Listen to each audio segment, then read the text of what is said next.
we have a message for you, Ate Reds. The question is, will you marry? No, wait. Ulitin ko.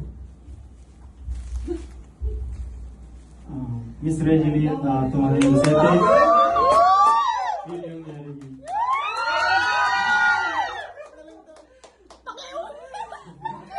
Asa kinilisyon? Ulitin mo ha.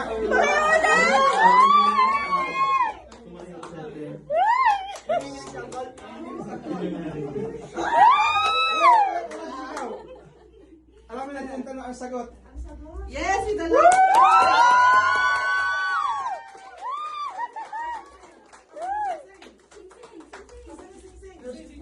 Alam ko, yung mga pinagdaanan natin, si Reggie kasi mga kapatid, answer prayer talaga sa akin. At maraming mga pagkakataon na nabigo rin ako sa pag-ibig, nabigo rin ako sa mga unang nakarelasyon ko mga kapatid. Pero umabot na ako sa ganitong edad. Pero ito talaga yung panalangin ko kay Lord na dating yung time na kung ano yung will ni Lord na ibigay sa akin. Ang gusto ko naman is yung talagang gusto ko na yung kaparehas ko na nagpupuri sa kanya mga kapatid.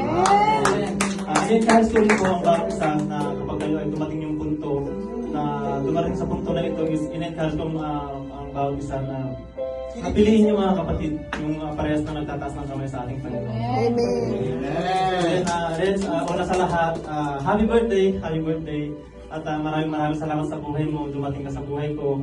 At kailan ba nung nakausap ko si mama niya na mama, magpaalam sana ako na mag-propose na kay Reds. So, support naman siya mga kapatid. Nagpaalam ako sa Reds na nagpaalam ako sa mga pastors, sa mama niya. So, ito talaga yung will ni Lord mga kapatid na itong araw na ito, itong date na ito.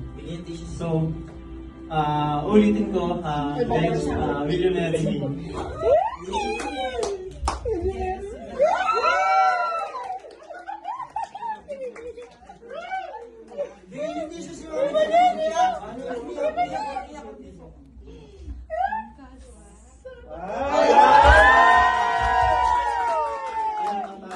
Maraming salamat po sa mga suporta kay Pastor Ed, Pastor Yul.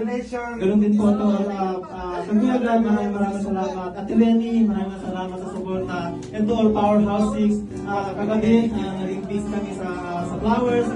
Kay Kuya Richard, kay Kuya Sherman, maraming salamat. Sa pagsama rin sa akin sa pagbibigay ng ring, maraming salamat. At Lenny, maraming salamat.